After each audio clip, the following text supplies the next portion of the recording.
আসসালামু আলাইকুম। আজকে বানালাম আমার হাতের স্পেশাল পেঁয়াজু, যার মেন সিক্রেট হচ্ছে বেশি করে পেঁয়াজ।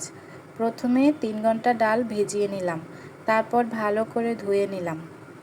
রেসিপি শুরু করার আগে বলে নিই, এরকম নিত্য নতুন সিক্রেট সহ রেসিপি পেতে অবশ্যই আমার চ্যানেলটি সাবস্ক্রাইব করে পাশে থাকবেন। এবার আসি মশলা মেশানোর পালায়। আজকের পেঁয়াজুতে আমি খুবই সাধারণ মশলা দিব। যা যা দিলাম: বেশি পরিমাণে পেঁয়াজ কুচি, কাঁচামরিচ কুচি, হাফ চা চামচ হলুদ গুঁড়ো, সামান্য মরিচ গুঁড়ো। মরিচ গুঁড়োটা যার যার রুচি অনুযায়ী দিবেন, আপনারা যে যেমন ঝাল খেতে পছন্দ করেন। হাফ চা চামচ জিরার গুঁড়ো আর স্বাদ অনুযায়ী লবণ দিয়ে দিলাম।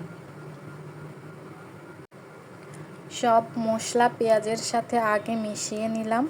এরপর সেই মিশ্রণটা ডালের সাথে ভালো করে মিশিয়ে নিলাম।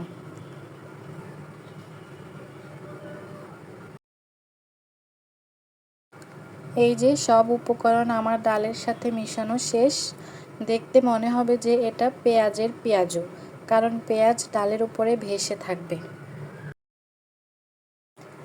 একটা কড়াইয়ে বেশি পরিমাণে তেল নিয়ে মাঝারি আঁচে তেলগুলো ভালো করে গরম করে নিব।